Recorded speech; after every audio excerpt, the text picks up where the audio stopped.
At this time we shall all read one verse together. మనమందరం కలిసి ఒక వచనాన్ని చదువుకుంటాం. John's Gospel chapter 9 and verse 31. యోహాను సువార్త 9వ అధ్యాయము 31వ వచనం. John 9:31. యోహాను సువార్త 9:31. Now we know that God heareth not sinners, but if any man be a worshipper of God and doeth his will, him he heareth. Shall we pray? ప్రార్థించుకుందాం. Gracious, loving, living, heavenly Father, కృపా కనికరం గల మా పరలోకపు తండ్రి, in the most blessed and worthy name of our Savior and thy dear Son, Lord Jesus Christ, as a church, we gather around thy throne of grace.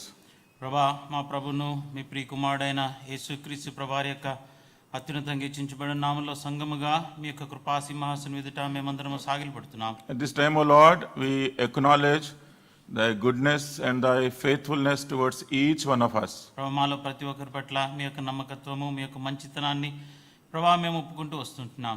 In the midst of this pandemic, O Lord, you have kept us alive. ప్రభా, గొప్ప తెగుల మధ్యలో మమ్మల్ని అందరినీ కూడా సజీవుల లెక్కలో ఉంచినందుకే స్తోత్రములు. And you have welcomed us into thine house. ప్రభా, మీ యొక్క మందిరావరణలోనికి మమ్మల్ని ఆహ్వానించినందుకే వందనాలు. You have given us an opportunity to worship thee for what thou art in our life. ప్రభా, మీరు మా జీవితాల్లో ఏమైనారో దాన్ని బట్టి మేము ఆరాధించే వారుగా మమ్మల్ని చేసినందుకే వందనాలు. Dear Lord, as we want to take some exhortation from thy word, I seek the ministry of thy Holy Spirit in our midst. ప్రభా, మా మధ్యలో ప్రభా మీ యొక్క వాక్యం యొక్క హెచ్చరికలు మేము పొందుకొని ఉంటుండగా పరిశుద్ధాత్మ దేవుని యొక్క పరిచరణ మేము కోరుకుంటూ వస్తున్నాం. May the Holy Spirit teach me at this hour what I have to say. ప్రభా, ఏదైతే నేను చెప్పవలసిందో పరిశుద్ధాత్ముడే నాకు బోధించును గాక. I bind the powers of darkness in the mighty name of Lord Jesus Christ. అంధకార సంబంధమైన శక్తుల్ని శక్తిగల యేసుక్రీస్తు నామములో బంధిస్తూ ఉంటున్నాం. Dear Lord, help me to start and end on time. ప్రభా, సమయానికి ఆరంభించి ముగించుట్లో కృప దయచేయండి. Giving thee all glory, honor and power, I ask this prayer with thanksgiving in Lord Jesus' precious name. సర్వ మహిమ ఘనత ప్రభావాలు మీకే ఆరోపిస్తూ మా ప్రభువును రక్షకుడైన యేసుక్రీస్తు ప్రశస్త నామములో ఈ ప్రార్థన మనవి అడుగు వేడుకుంటున్నాము తండ్రి. Amen.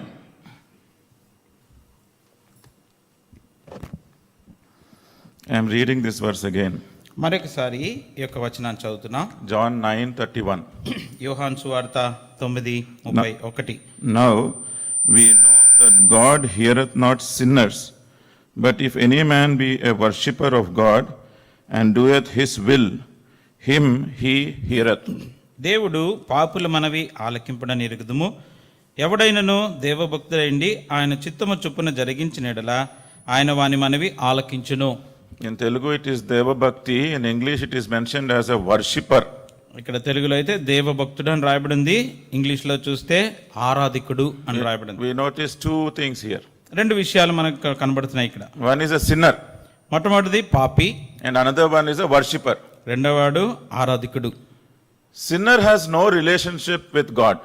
పాపి అయిన మానవుడికి దేవునితో ఎటువంటి సంబంధం లేదు. But a worshipper, he enjoys a living relationship with the living God. అయితే ఆరాధించేవాడు సజీవుడైన దేవునితో సజీవమైన సంబంధాన్ని కలిగి ఉంటాడు. See, New Testament there is worship. నూతన నిబంధనలో ఆరాధన కనబడుతుంది. In Old Testament also we find worship. ఆ పాత నిబంధనలో కూడా మనకు ఆరాధన కనిపిస్తుంది. Going forward in the new heaven we will have only worship. భవిష్యత్తులో క్రొత్త ఆకాశంలో అయితే ఆ పరలోకంలో అయితే కేవలం ఆరాధనే ఉంటుంది. There are about 11 instances in the whole Bible which mention about worshipping God for what he is. సుమారుగా 11 అంశాల్లో సన్నివేశాల్లో చూస్తే దేవుడు ఏమైనాడో దాన్ని బట్టి ఆయన ఆరాధించే ప్రక్రియ అక్కడ కనబడుతుంది 11 సందర్భాల్లో. Worship is mentioned about 500 and more times. ఆరాధన అనే మాట 500 కంటే పై చిలుగ్గానే రాయబడింది. But 11 instances mention about how people experienced a living relationship with God and constantly they were worshipping him. అయితే 11 సందర్భాల్లో అయితే ఏ రీతిగా ప్రజలు దేవునితో సజీవమైన సంబంధాన్ని కలిగి ఉండి ఎడతెగక ఆయన్ని ఆరాధిస్తూ వచ్చారో ఆ సందర్భం కనబడుతుంది. So worship is enjoying a living relationship with God. ఆరాధన అంటే సజీవమైన సంబంధాన్ని దేవునితో కలిగిండి అది అనుభవిస్తూ వెళ్ళటమే ఆరాధన. My thought and burden is to understand relationship. నాకు ఆ భారం ఏంటంటే ఈ యొక్క దేవునితో కలిగి ఉండే సంబంధాన్ని అర్థం చేసుకోవాలని By ఆశపడుతున్నాను. the end of this exhortation, probably we should be able to acknowledge the restored relationship. We were in fallen condition, but God has restored this unique relationship. ఈ హెచ్చరిక సమయం అయిపోయే సమయానికి ఏదైతే అది వరకు మనము కోల్పోయినామో ఈ సంబంధాన్ని దేవుడు ఏ రీతిగా దీన్ని సమకూరుస్తూ వచ్చినాడో ఆ యొక్క సంబంధం గురించి బహుశా మీకు అదంతా అర్థమైపోవాలి. Actually, when I was meditating upon this, దీని మీద ధ్యానం చేస్తూ వచ్చినప్పుడు God gave me an opportunity to examine all my relationships upon this world. ఈ లోకంలో నేను ఏదైతే ఆ యొక్క సంబంధాన్ని కలిగి ఉంటూ వచ్చి ఉంటున్నానో అవన్నిటిని ఒకసారి మరలా తిరిగి పరిశీలన చేసుకోవడానికి దేవుడు ఒక అవకాశం నాకు ఇచ్చినాడు ధ్యానం చేస్తూ వచ్చినప్పుడు. So what I want us to bear in mind is, మన మనసులో ఏ మాట మీరు దాచించుకోవాలని ఆశపడుతున్నానంటే, only after having a true relationship with God, దేవునితో సరి అయిన సంబంధాన్ని కలిగిన తర్వాతే then all the relationships upon the world will make sense to us. అప్పుడే లోకంలో ఉన్న మిగతా ఏదైతే సంబంధాలు ఉంటాయో అవన్నీ కూడా అర్థసహితంగా అవుతాయి. When the relationships are in a very disturbed condition, ఒకవేళ ఈ యొక్క సంబంధాలు గనక మరి సరైన రీతిలో లేవనుకోండి, then probably we are not enjoying our relationship with God. బహుశా దానికి కారణము దేవునితో సరైన సంబంధాన్ని కలిగి ఉండకపోవటమే. But today who have right relationships upon this earth, ఒకవేళ ఈ లోకంలో ఈ భూమి మీద సరైన సంబంధాలు గనక మనం కలిగి ఉన్నట్లయితే, that is because of the grace of God that He has made us understand what is true relationship. అదంతా కేవలము ఏదైతే దేవునితో కలిగి ఉండే నిజమైన సంబంధం ఏందని మనం దాన్ని గ్రహించుకోవడానికి దేవుడు అనుగ్రహించిన కృప ద్వారానే. So all the 11 instances which I was mentioning in the Bible, Bible గ్రంథంలో ఉన్న 11 సందర్భాల గురించి నేను చెప్తున్న మాటలో, there we see our forefathers or the other men of God who were offering profound gratitude because they were enjoying the true relationship with God. అక్కడ చూసినట్లయితే మన పితరులందరూ కూడా దేవునితో సరైన యథార్థమైన సంబంధాన్ని, సజీవమైన సంబంధాన్ని కలిగిన కారణాన్ని బట్టి వారు ఏదైతే అనుభవిస్తూ వచ్చినారో దాన్ని ప్రగాఢమైన రీతిలో వ్యక్తపరుస్తూ వచ్చారు ఆరాధనలో. Let me tell that relationship in a nutshell. ఒక క్లుప్తంగా నేను ఆ సంబంధం గురించి చెప్తాను. It is agape relationship, అది అగాపే సంబంధము, a spiritual divine relationship, ఆత్మ సంబంధమైన దైవికమైన సంబంధం. అది a selfless love which was shown towards us by our loving God. మన ప్రేమ గల దేవుడు మన పక్షంగా చూపించిన నిస్వార్థమైన ప్రేమ. Secondly, it is an all the time, every time relationship. రెండవదిగా అది ఎల్లప్పుడూ ఎడతెగక ఉండే ఆ యొక్క సంబంధము. If I have a relationship, a connection with my living God, నా సజీవుడైన దేవునితో ఒకవేళ నేను ఆ సంబంధాన్ని గనక కలిగి ఉన్నట్లయితే, I can enjoy that relationship every time. ఆ సంబంధాన్ని నేను ఎల్లప్పుడూ ఎడతెగక నేను దాన్ని అనుభవించవచ్చు. In all the time. ఎల్లప్పుడూ ఎడతెగక. In earthly relationships, భూ సంబంధమైన సంబంధాల్లో అలుగుతారు. People have some distance and they have an ego clash between each of them. They may be in relationship, but they cannot enjoy that relationship. జనాలకు కూడా వారు ఒకవేళ సంబంధంలో ఉన్నప్పటికీ ఆయా కారణాలను బట్టి, లేకపోతే అపోహలను బట్టి, లేకపోతే మధ్యలో ఉన్న తేడాలను బట్టి దాన్ని సరైన రీతిగా అనుభవించలేకుండా ఉంటారు. Gracious God, కృపగల దేవుడు, merciful God, కనికరంగల దేవుడు, everlasting Father, నిత్యుడగు తండ్రి, He never wants to distance His relationship with us. మనతో పాటు ఆయన కలిగిన సంబంధాన్ని ఎట్టి పరిస్థితుల్లో దూరం చేసుకోవాలని ఆశపడడు. Once we enjoy and experience that relationship, ఒక్కసారి గనక ఆ సంబంధాన్ని నువ్వు అనుభవపూర్వకంగా ఎరిగిండి ఆనందిస్తున్నట్లయితే, we receive that virtues from the living God. దేవుని ఎదురు నుండి ఆ యొక్క శుభ సూచకలు మనకు వస్తూ ఉన్నట్లయితే, I can transform myself within so that I'll be constantly worshiping God and maintaining a harmonious relationship upon this earth. అప్పుడేమవుతుంది, నా లోపలే మార్పు వచ్చేస్తుంది. దేవునితో ఆ యొక్క సంబంధాన్ని ఎడతెగక కలిగి ఉండి నా చుట్టుపక్కల ఉన్న వారితో కూడా సరైన సంబంధాన్ని కలిగి ఉండడానికి అవకాశం ఉంది. And it is also a very intimate relationship with God. అంతేకాదు దేవునితో అతి సన్నిహితమైన సంబంధం అది. God welcomes us in all situations. అన్ని విషయాల్లో, అన్ని సందర్భాల్లో ప్రభు మనల్ని ఆహ్వానించేవాడిగా ఉంటాడు. It's an intimate relationship. I can share everything, anything with him. ఆయనతో అది ఎంత సన్నిహితమైందంటే నాకు ఏ విషయమైన ఎటువంటి సందర్భమైన ఏదైనా ఆయనతో పంచుకోవచ్చు. If I have a physical ailment, ఒకవేళ నాకు భౌతికపరమైన ఏదైనా అనారోగ్యం ఉంటే, I have a physical weakness, బలహీనత ఉన్నది అనుకోండి, I may go to a doctor, doctor దగ్గరికి వెళ్ళొచ్చు, I may go to somebody, వేరే వాళ్ళ దగ్గరికి కూడా వెళ్ళొచ్చు. but I will not be assured of my healing. అయితే వాళ్ళు తప్పనిసరిగా అది నన్ను స్వస్థపరుస్తారని అన్న ధైర్యం మనకు ఉండదు. Because I have a relationship with the Heavenly Father, పరలోకపు తండ్రితో నాకున్న సంబంధాన్ని బట్టి I pour out my condition because I may hide something from the doctor. బహుశా డాక్టర్లకి చెప్పలేనిది కూడా ఆయన దగ్గర నేను కుమ్మరించుకోవచ్చు. I pour out everything and he hears my prayer and he makes me whole. నాకున్నదంతా ఆయన దగ్గరగా ఆయన కుమ్మరించుకున్నట్లయితే ఆయన నన్ను పరిపూర్ణంగా చేసి స్వస్థపరుస్తాడు. He will allow me to continue my worship and praise unto him all the time. ఎల్లప్పుడూ ఎడతెగక నా యొక్క ఆరాధన స్తుతి ఆయనకి అందినట్టుగా నన్ను చేసేవాడిగా ఉంటాడు. When I enjoy this relationship with God, ఇటువంటి సంబంధాన్ని దేవునితో గనుక నేను అనుభవిస్తున్నట్లయితే I will understand the true meaning of intimate relationship upon this earth. ఈ భూమి మీద అతి సన్నిహితంగా కలిగి ఉండే సంబంధం ఏంటో అన్న అర్థము నాకు అర్థమవుతుంది. So we are trying to bear in our minds, మన యొక్క మనసులో ఈ ఆలోచన కలిగి ఉండాలని అనుకుంటున్నాను. God, relationship with God is agape relationship. మొట్టమొదటిగా దేవునితో కలిగి ఉండే సంబంధము అగాపే సంబంధము. It is a all the time, every time relationship. అది ఎల్లప్పుడూ ఎడతెగక ఉండే సంబంధము. And it is a very intimate, extremely close relationship. అది అతి సన్నిహితంగా ఉండే బాంధవ్యము. Now if we see the opposite of a relationship, ఈ యొక్క బాంధవ్యము సంబంధానికి వ్యతిరేకమైన పదం చూసుకున్నట్లయితే it is loneliness. ఒంటరితనం. What does loneliness causes? ఒంటరితనం ఏం చేస్తుంది? It first affects our mental health. మొట్టమొదటిగా మన మానసికమైన ఆరోగ్యం మీద దెబ్బతీస్తుంది. Then in science and in doctor's language, they say you are having anxiety problem, you are having depression, you are having this and that. మరి డాక్టర్ల దగ్గరికి వెళ్ళినట్లయితే మీకు పలానా ఆత్రత, కుతూహలం ఉంటుంది, లేకపోతే డిప్రెషన్ ఉంటుంది, ఒంటరితనంగా ఉంటుంది అని చెప్తా ఉంటారు. Loneliness also makes you an introvert person. You won't be able to mingle with anybody. Your relationships will be failing everywhere. ఒంటరితనంగా ఉన్నట్లయితే మిగతా వారితోటి కలుసుకొని కలివిడితనం లేకుండా తయారు చేసేస్తుంది. ఎక్కడికి వెళ్ళినా కూడా ఓటమి పాలైపోతూ ఉంటాం. Loneliness makes you prone to many physical diseases.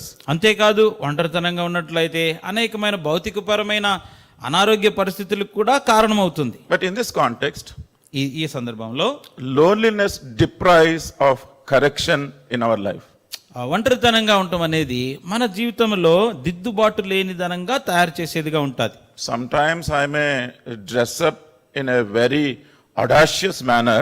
బహుశా కొన్ని సందర్భాల్లో బాహ్యంగా వస్త్రాధరణ, అలంకరణ బహు అద్భుతంగా ఉండొచ్చు, అట్టహాసంగా కూడా ఉండొచ్చు. Before I step out of my house, అయితే ఇంట్లో నుండి బయటికి వెళ్ళకంటే మునిపే I have a relationship with my spouse. నా యొక్క జీవిత భాగవాళ్ళతో నాకు సంబంధం ఉంటుంది కదా. హలో, ఎక్కడికి, ఏంటి ఆ డ్రెస్, ఎక్కడికి ఎలాగ తయారయ్యావు అని అంటే, and because I have a good relationship, సరైన సంబంధాన్ని కలిగిన కారణాన్ని బట్టి ఐ యాక్సెప్ట్ దట్ కరెక్షన్, అది దిద్దుబాటును నేను అంగీకరిస్తాను. Likewise, it is vice versa. Sometimes they also accept my correction. కొన్ని సందర్భాల్లో అవతల వాళ్ళు కూడా అలా చేసుకున్నట్లయితే నేను సలహా ఇస్తే వాళ్ళు కూడా మార్చుకుంటారు. With disturbed relationships, in loneliness, it deprives us of this correction in our life. ఒకవేళ ఒంటరితనంలో ఉండినట్లయితే, ఒకవేళ ఎప్పుడైనా ఇట్లాంటి దిద్దుబాటు కనుక అందించబడింది అనుకోండి, అది మనం దిద్దుకునే వారంగా ఉండం. And Satan always wants to disturb this relationship. అయితే శత్రువు సాతానుడు ఎల్లప్పుడూ కూడా ఈ సంబంధాన్ని కలతపరచడానికే ప్రయత్నం చేస్తూ ఉంటాడు. He came in between the relationship of Adam and Eve. ఆదామవ్వల సంబంధాన్ని, ఆ బాంధవ్యానికి మధ్యలోకి వచ్చాడు సాతాను. Satan never corrects. సాతానుడు ఎప్పుడు కూడా దిద్దుబాటు చేయడు. Satan only corrupts. ఏదో ఒక రీతిగా దాన్ని పాడు చేసేవాడుగా ఉంటాడు. And exactly he did the same. Neither Adam corrected Eve nor Eve corrected Satan at that time. None of them were correcting each other. అదే అక్కడ జరుగుతూ వచ్చింది. అక్కడ ఆదాము సరిదిద్దుకోలేదు, అవ్వ కూడా సరిదిద్దుకోలేదు, మొత్తానికి వారికి ఉన్న సంబంధం పాడైపోతూ వచ్చింది. Ultimately they lost the relationship with God himself. చిట్ట చివరిగా ఆ పరిస్థితులన్నిటి కారణంగా దేవునితో ఉండే సంబంధాన్ని కూడా వాళ్ళు కోల్పోయారు. Because of this lost relationship, they lost everything which was sufficiently provided unto them. ఈ యొక్క సంబంధాన్ని వాళ్ళు కోల్పోవడం ద్వారా సర్వ సమృద్ధిలో ఉండిన వాళ్ళు అంతా కోల్పోవాల్సి వచ్చింది. God provided everything physically, mentally and spiritually to this first couple upon this earth. ఈ భూమి మీద మొట్టమొదటి దంపతులకి దేవుడు ఆ భౌతికంగాను మానసికంగాను ఆత్మీయంగా అన్నిటినీ కూడా సర్వ సమృద్ధిలో ఇచ్చినాడు. They lost the spiritual relationship ఆత్మ సంబంధమైన సంబంధాన్ని కోల్పోయిన కారణాన్ని బట్టి and they lost the other things also. మిగతా అన్ని కూడా పోయినాయి. Their mental state also was disturbed. మానసికమైన స్థితి కూడా పోయింది. We see how their offsprings also committed heinous crimes because of disturbed thoughts. తర్వాత మనకు కనబడుతుంది వారి తర్వాత పుట్టిన వాడు కూడా ఎటువంటి హీనమైన క్రియలు చేస్తూ వచ్చినారో మనకు తెలుసు. And physically also we know what was the curse which was put upon them. భౌతికంగా కూడా వారి మీదకి వచ్చిన శాపం ఏంటో అది మనకు తెలుసు. Therefore we need to acknowledge how this relationship has been restored to the fallen man. కాబట్టి మనం ఇది గుర్తించాలా, పడిపోయిన మనిషినికి ఏదైతే కోల్పోయిన సంబంధం ఉంటూ వచ్చిందో అది ఎలా తిరిగి సమకూర్చబడిందో అది మనం గ్రహించాలి. God intended that relation to be restored with man. మనుషునితో తనకున్న సంబంధాన్ని తిరిగి సమకూర్చాలని దేవుడు కోరుకుంటూ వచ్చినాడు. I was also in a fallen condition.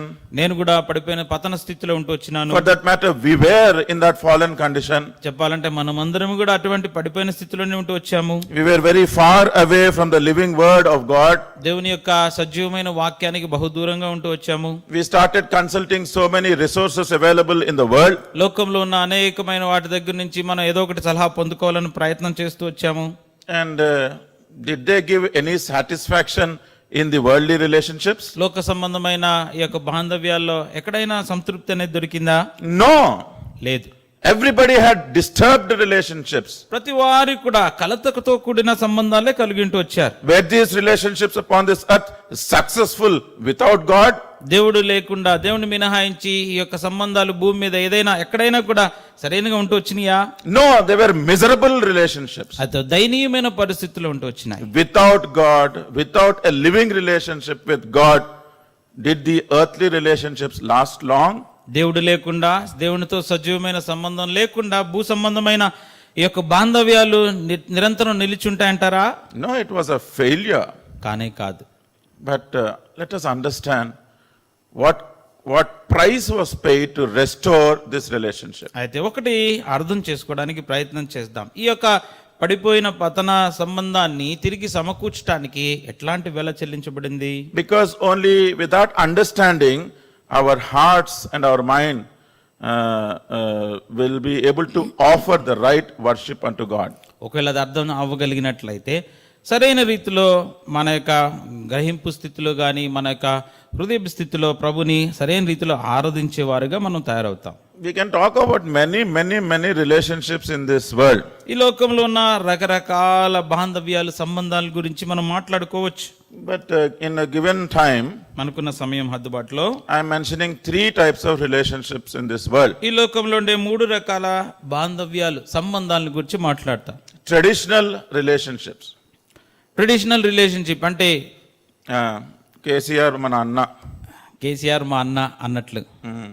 Old సిటీకి వెళ్తే క్యాయ్ చిచ్చా అంటాం ఎవరినైనా కనబడిన వాళ్ళందరినీ క్యాయ్ చిచ్చా అని మాట్లాడుతూ ఉంటాం. According to the traditions and some culture in that particular place, we develop and have certain traditional relationships. సాంస్కృతిక పరమైనది అంటే మనకున్న సాంస్కృతికను బట్టి లేకపోతే అక్కడున్న అలవాటు ఆచారాలను బట్టి మనకు ఆ బాంధవ్యం అనేది మనం పొందుకుంటూ ఉంటాం.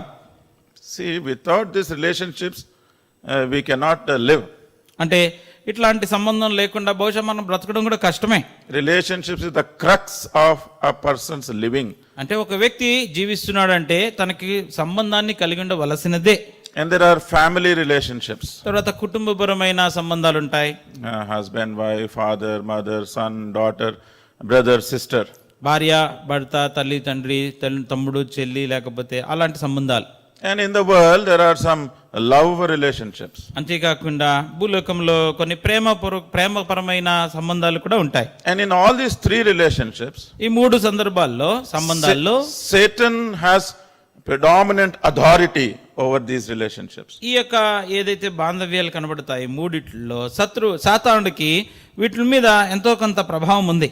So when we examine, మనం గనుక మనం పరిశోధన చేసుకుంటే, when we come into the presence of God, దేవుని యొక్క సన్నిధానంలోనికి వచ్చినప్పుడు, if we are understanding only traditional relationships, సాంస్కృతిక పరమైన ఆ యొక్క బాంధవ్యాలని గనక అవి మాత్రమే అర్థం చేసుకోగలిగితే, if we depend only on people with influence trying to have some relationships, ఏదో ఒక రీతిగా పలుకుబడున్న ప్రజలతో మనల్ని మనం కలుపుకోవడానికి ప్రయత్నం చేస్తున్నట్లయితే, and here you come and start worshipping God, వచ్చి ఇక్కడ ప్రభువుని ఆరాధించినట్లయితే, that is just a traditional worship. అది సాంస్కృతిక పరమైనది లేదా ట్రెడిషనల్ వర్షిప్ అవుతుంది. Let us examine what are our family relationships. తర్వాత మన కుటుంబపరమైన సంబంధాలు ఏంటివి అనే పరిశోధన చేస్తే, At home it is a disaster, ఇంటి దగ్గర ఉన్నట్లయితే అదొక పెద్ద విపత్తు. but here we come and choose the choicest of words to worship God. అయితే ఇక్కడికి వచ్చేసి మరి శ్రేష్టమైన పదాలతో ప్రభువుని ఆరాధించడానికి ప్రయత్నం చేస్తే, that is a lie. అది అబద్ధం. But God demands that our worship has to be in truth and in spirit. అయితే ప్రభు కోరుకునేది మన ఆరాధన ఆత్మతో సత్యముతో ఉండాలి. So with the wrong relationships, సరైన సంబంధాలు కలిగి ఉండకుండా we want to worship, then it is not the true worship. ఒకవేళ వచ్చి ప్రభుని ఆరాధించడానికి ప్రయత్నం చేసినట్లయితే అది యథార్థమైన ఆరాధన కాదు. Sometimes we can also notice that worship will not be in the right spirit, and it doesn't encourage anybody, it further disturbs those who hear that worship. కొన్ని సందర్భాల్లో ఆరాధన వింటున్నప్పుడు మనకేమనిపిస్తుందంటే అది కనీసం ఎవరిని కూడా ప్రోత్సాహపరిచేదిగా కనబడదు, సరైన ఆత్మలో ఉన్నట్లుగా అనిపించదు. ఇంకా కొన్నిసార్లు అయితే వేరే వాళ్ళని ఇంకా కూడా అది కొద్దిగా కలత చెందేదిగా చేస్తుంది. Exhortation for worship. ఆరాధన గూర్చి హెచ్చరిక. Exhortation is sometimes we have to examine ourselves. హెచ్చరిక అంటే కొన్ని సందర్భాల్లో మనం పరీక్ష చేసుకోవటమే. Don't be emotionally prepared to worship God. ఏదో ఒక మానసికంగా ఉద్రేకపూర్వకంగా ప్రభుని ఆరాధించడానికి సిద్ధపడకండి. Understand the true meaning of relationship. యథార్థంగా ఆ యొక్క సంబంధం దేవునితో కలిగి ఉండేది ఏంటి అనేది అర్థం చేసుకొని, And let us understand why our forefathers had this profound gratitude having and enjoying the true relationship with him. ఏ రీతిగా మన పితరులు దేవునితో యథార్థమైన సజీవమైన సంబంధాన్ని కలిగి ఆ యొక్క ప్రగాఢమైన ఆరాధనని వ్యక్తపరుస్తూ వచ్చారో అర్థం చేసుకుందాం. One example is Abraham. ఒక ఉదాహరణ Abraham. What is the relationship that he enjoyed with God? దేవునితో ఎట్లాంటి సంబంధాన్ని అనుభవిస్తూ వచ్చినాడు?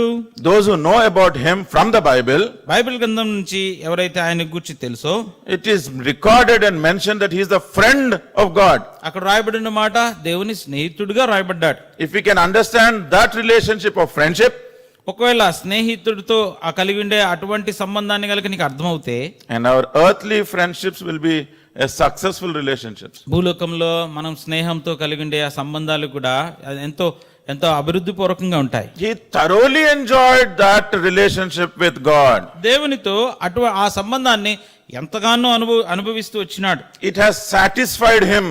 అది ఆయనకి సంతృప్తిని తీసుకొచ్చింది. His life was successful. He was materially also blessed abundantly. ఆయన జీవితం ఎంతగానో పురోగాభివృద్ధి పొందుతూ వచ్చింది. భౌతిక పరంగా కూడా ఎంతో ఆశీర్వాదం పొందుకుంటూ వచ్చినాడు. Even at a very ripe age physically, he was the successful person. ఎంతో వృద్ధాప్యంలో భౌతికంగా ఉన్నప్పటికీ కూడా ఆయన ఎంతో అభివృద్ధిలోనే ఉంటూ వచ్చినాడు. Because of the relationship that he maintained with God, ఎందుకని దేవునితో సరైన సంబంధాన్ని ఆయన కొనసాగిస్తూ వచ్చిన కారణాన్ని బట్టి he enjoyed physical health, mental health and spiritual health. భౌతికపరమైన ఆరోగ్యము, మానసికమైన ఆరోగ్యము, తర్వాత ఆత్మ సంబంధం ఆరోగ్యాన్ని అనుభవిస్తూనే వచ్చాడు. Once when God demanded for a sacrifice of his utmost possession, తనకున్న అతి సన్నిహితమైంది లేకపోతే తనకున్న స్వాస్థ్యాన్ని దేవుడు బలియాగం ద్వారా కోరుకున్నప్పటికి కూడా, what was his response?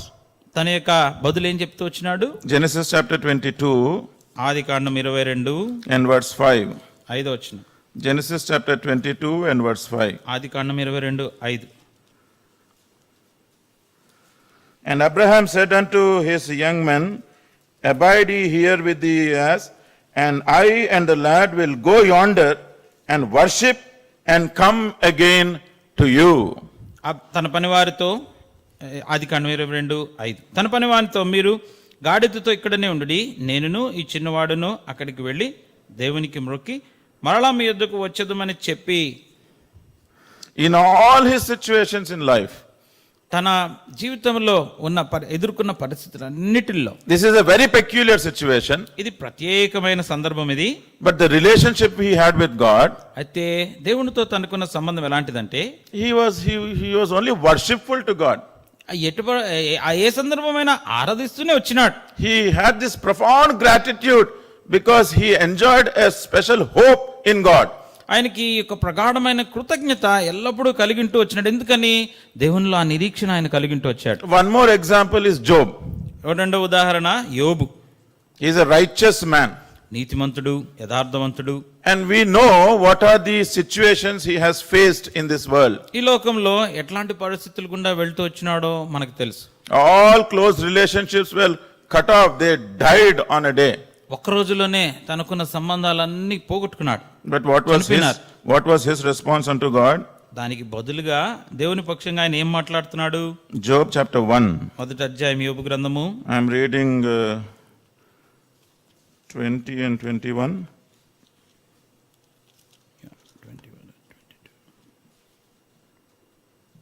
20-21 వచనాలు. Yeah, Job chapter 1 verses 20-21. యోబు గ్రంథం మొదటి అధ్యాయం 20-21. Then Job arose and rent his mantle and shaved his head and fell down upon the ground and worshipped and said, Naked came I out of my mother's womb, and naked shall I return thither. The Lord gave, and the Lord hath taken away. Blessed be the name of the Lord. యోబు గ్రంథం మొదటి అధ్యాయం 21 వచనాలు. అప్పుడు యోబు లేచి తన పై వస్త్రమును చింపుకొని తల వెంట్రుకలు గొరిగించుకొని నేల మీద సాష్టాంగపడి నమస్కారం చేసి ఇట్లనను, నేను నా తల్లి గర్భంలో నుండి దిగంబరినే అక్కడికి వెళ్ళెదను. యెహోవా ఇచ్చెను, యెహోవా తీసుకొని పోయెను, యెహోవా నామమునకు స్తుతి కలుగును గాక. Our three relationships were never above the relationship he was enjoying with God. ఏదైతే దేవునితో సంబంధాన్ని కలిగి ఉండి అనుభవిస్తూ వచ్చినాడో ఏ భూ సంబంధమైన ఆ సంబంధం కూడా దాన్ని అధిగమించిందిగా లేదు. All these disturbances he was able to overcome because he had the hope in God, and God has honored his hope and blessed him double.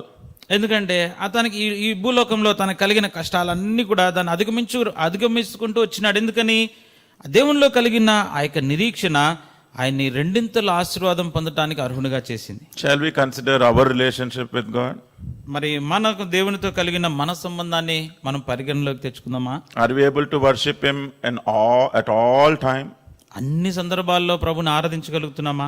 That God has loved us and he has restored this relationship unto us.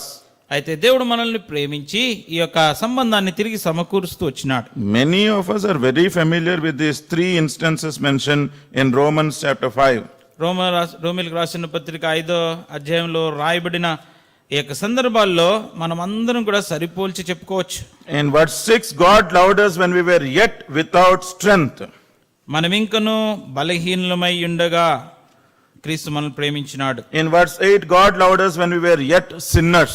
8వ వచనం ప్రకారంగా మనం ఇంకను పాపులమై ఉండగా క్రీస్తు మనల్ని ప్రేమించినాడు. And in verse 10, God loved us when we were yet enemies. మనం ఇంకా శత్రువులమై ఉండగా దేవుడు మనల్ని ప్రేమిస్తూ వచ్చినాడు. These statements have to be verified in our individual lives. మన వ్యక్తిగతమైన జీవితాల్లో ఈ చెప్పబడిన మాటలు మనం సరిపోల్చి చూసుకోవాలి. He wanted to have this divine relationship. ఆయన మనతో కూడా దైవికమైన ఆ సంబంధాన్ని కలిగి ఉండాలని కోరుతున్నాడు. Agape relationship. అగాపే సంబంధము. All the time, every time relationship. ఎల్లప్పుడూ అన్ని సందర్భాల్లో కలిగి ఉండే సంబంధము. A very intimate and close relationship. అతి సన్నిహితమైన ఆ యొక్క సంబంధము. God restored a dead relationship alive in Christ Jesus. యేసుక్రీస్తునందు మనం ఏదైతే మృతమైన సంబంధాన్ని కలిగి వచ్చినామో దాన్ని సజీవంగా చేస్తున్నాడు. That is what is mentioned in Ephesians chapter 2 and verse 1. ఎఫెసీయులకు రాసిన పత్రిక 2:1 అదే రాయబడింది. He restored the relationship. ఆయన తిరిగి సమకూర్చినాడు సంబంధాన్ని. Relationships were made sense to us only after having true relationship with God. దేవునితో యథార్థమైన సంబంధాన్ని కలిగిన తర్వాతే మనమున్న మన సంబంధాలన్నీ కూడా అర్ధసహితంగా అయినాయి. I enjoy my relationships upon this earth. భూలోకంలో కూడా ఈ సంబంధాలన్నింటినీ కూడా నేను అనుభవిస్తూ ఉంటాను. So today I want to acknowledge God because He made me understand the value and meaning of true relationship. యథార్థంగా నిజమైన సంబంధం అనేది ఏంటి అన్నది దేవుడు వాస్తవానికి దాని అర్ధసహితంగా నన్ను చేసిన కారణాన్ని బట్టి నేను దీన్ని అర్థం చేసుకోగలుగుతున్నాను. He gave His life upon the cross to reveal or demonstrate His love to restore our relationship. మా యొక్క పడిపోయిన సంబంధాన్ని తిరిగి సమకూర్చడానికి కలువరి శిలువలో ఆ యొక్క ప్రేమను ఆయన కనపరుస్తూ వ్యక్తపరుస్తూ వచ్చినాడు. 1 John chapter 4 and verse 10. యోహాను రాసిన మొదటి పత్రిక 4వ అధ్యాయము 10వ వచనం. 1 John chapter 4 and verse 10. మొదటి యోహాను 4:10. Herein is love, not that we loved God, but that He loved us and sent His Son to be the propitiation for our sins. మొదటి యోహాను 4:10. మనము దేవుని ప్రేమించమని కాదు, తానే మనల్ని ప్రేమించి మన పాపములకు ప్రాయశ్చిత్తమిండుటకు తన కుమారుని పంపెను. ఇందులో ప్రేమ ఉన్నది. Same John also mentioned another statement. అదే యోహాను ఇంకొక మాట కూడా చెప్తూ వచ్చాడు. John's Gospel chapter 15 యోహాను సువార్త 15వ అధ్యాయము and verse 13. 13వ వచనం. Greater love hath no man than this, that a man lay down his life for his friends. యోహాను 15:13. తన స్నేహితుల కొరకు తన ప్రాణం పెట్టువాని కంటే ఎక్కువైన ప్రేమ గలవాడెవడునూ లేడు. So when I understand this relationship, ఈ సంబంధాన్ని గనుక నేను అర్థం చేసుకోగలిగితే, because He loved me before I could love Him, నేను ఆయన్ని ప్రేమించక ముందే ఆయన నన్ను ప్రేమించిన కారణాన్ని బట్టి, He bore the cross for my sake, నా నిమిత్తమై సిలువను భరించిన కారణాన్ని బట్టి, the propitiation of my sins, నా పాపములకి ప్రాయశ్చిత్తం కలగడానికి, because I was separated, I couldn't have or understand a true relationship. ఎందుకంటే నేను యథార్థంగా నిజమైన సంబంధాన్ని అనుభవపూర్వకంగా ఎరగలేని కారణాన్ని బట్టి, And He is the one who laid down His life for my sake. నా నిమిత్తమై తన ప్రాణాన్ని ఆయన పెట్టినాడు. That's a true love which was shown on the cross. Calvary శిలువలో చూపించబడిన నిజమైన వాస్తవమైన ప్రేమ అది. As Christians, when we hear about cross from our childhood, చిన్నప్పటి నుండి సిలువను గూర్చి మనం క్రైస్తవులుగా వింటూ we understand only the emotional aspect of it. భావోద్రేకంగానే దాని గూర్చిన సందర్భం ఏంటో అది మనకి అర్థం అవుతుంది అంతే. When I was in my స్కూల్లో ఉన్నప్పుడు, when we were living in AG staff quarters, AG కాలనీలో ఉన్నప్పుడు, in the month of డిసెంబర్లో there used to be one brother Samuel. He used to play Karunamayudu movie in the ground. అక్కడ సహోదరుడు Samuel అని ఆయన ఉండేవాడు. ఆయన గ్రౌండ్లో కరుణామయుడు ఆ యొక్క సినిమాని పెట్టేవాడు. And watching that movie, దాన్ని చూస్తూ me and my neighbors, నేను నాతో పాటు ఉన్న వాళ్ళు ekkekki edchi. Even that Hindu neighbor also, they used to weep bitterly watching that crucifixion scene. అక్కడ సిలువ వేయబడటం ఆ సన్నివేశాన్ని చూస్తూ వచ్చినప్పుడు పక్కన ఉన్న హైందవ సహోదరులు వాళ్ళు కూడా ఎంతగానో ఎక్కి ఏడ్చేవాళ్ళు. But at this time, అయితే ఈ సమయానికి we need to understand the spiritual essence, not the emotional feeling. మనం అర్థం చేసుకోవాల్సింది ఆత్మ సంబంధమైనది అర్థం చేసుకోవాలి, భావోద్రేకమైనది కాదు. The cross is real. సిలువ అనేది వాస్తవమైనది. And the sacrifice on the cross is historical. అంతేకాదు సిలువ మీద ఏదైతే ప్రాయశ్చిత్తం చేయబడిందో ఆ యాగము కూడా చరిత్రకమైనది. More time I spend at the cross, ఎంతగా అయితే సిలువ యొద్ద నేను సమయాన్ని వెచ్చిస్తానో, I will only pour out worship for what He has done for me. అయితే ఆయన నా పక్షంగా ఏదైతే చేస్తూ వచ్చినాడో దానికి బదులుగా ఆరాధననే కుమ్మరిస్తూ వస్తాడు. And everything that He has expressed or demonstrated on the cross, Calvary శిలువలో ఆయన చూపించింది లేదా వ్యక్తపరిచిన ప్రతిదీ కూడా that will be activated in me and helps me to maintain the right relationships upon this earth. అది నా లోపల ప్రవహించి భూలోకంలో కూడా సరైన సంబంధాన్ని కలిగి ఉండేటట్టుగా నాకు సహాయం చేస్తుంది. Let us acknowledge this price paid on the cross to restore our relationship with living God. మనం కోల్పోయిన సంబంధాన్ని సజీవమైన దేవునితో తిరిగి సమకూర్చడానికి కలువరి శిలువలో చెల్లించబడిన ఆ యొక్క క్రయాన్ని మనం గుర్తిద్దాం. May the Lord help us. ప్రభు మనకు సహాయం చేయను గాక.